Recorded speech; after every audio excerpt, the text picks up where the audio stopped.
मेरी अगली कहानी का शीर्षक बुद्धिमान की परीक्षा।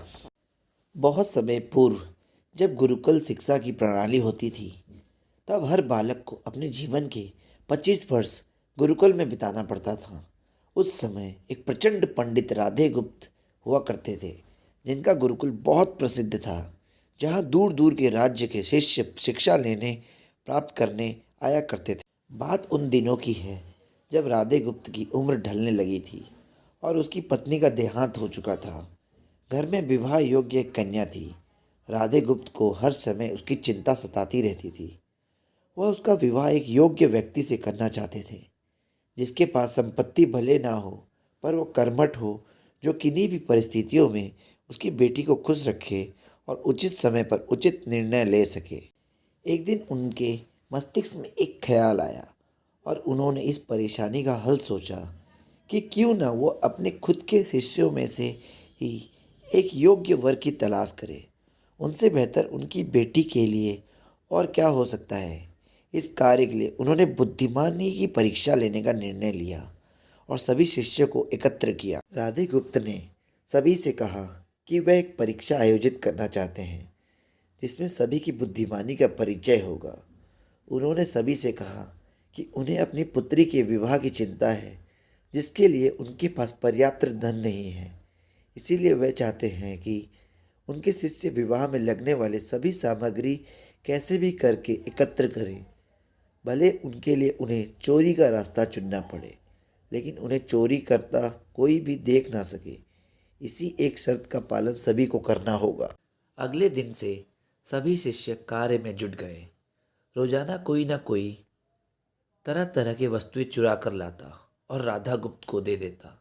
राधा गुप्त उन्हें एक विशेष स्थान पर रख देते, क्योंकि परीक्षा के बाद यह सभी वस्तुएं उनके मालिक को वापस करना जरूरी था, क्योंकि वह अपने शिष्यों को सही ज्ञान देना चाहते थे।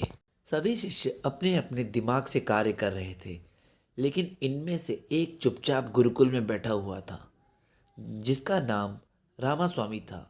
वह राधा गुप्त का सबसे करीबी और होनहार छात्र था। उसे ऐसा बैठ देख राधा गुप्त ने इसका कारण पूछा।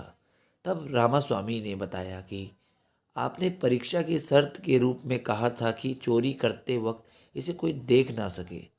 इस प्रकार अगर हम अकेले में भी चोरी करते हैं, तब भी हमारी अंतरात्मा उसे देख रही है। हम खुद से उसे नहीं छिपा सकते। इसका अर्थ यही है कि चोरी करना व्यर्थ है। उसकी यह बात सुन राधा गुप्त के चेहरे पर खुशी छा जाती है। वह उसी वक्त सभी को एकत्र करते हैं और पूछते हैं कि आप सबने जो चोरी की, क्या उसे किसी ने देखा? सभी कहते हैं नहीं। तब राधा गुप्त कहते हैं कि क्या आप अपने अंतर्मन से भी इस चोरी को छिपा सके?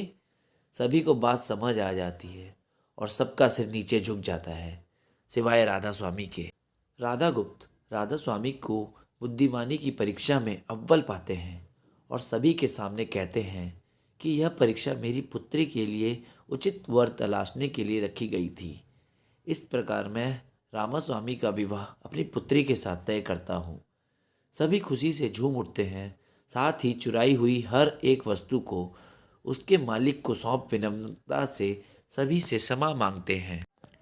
इस कहानी से हमें यह शिक्षा मिलती है कि बुद्धिमानी की परीक्षा से यही शिक्षा मिलती है कि कोई भी कार्य अंतर्मन से छिपा नहीं रहता और अंतर्मन ही मनुष्य को सही राह दिखाता है। इसीलिए मनुष्य को किसी भी कार्य के सही गलत के लिए अपने मन को टटोलना सबसे ज़रूरी है। आपको कहानी से क्या सीख मिली?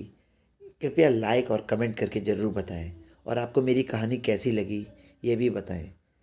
मेरे चैनल का नाम सूर्या 1544। थैंक यू दोस्तों, बाय बाय।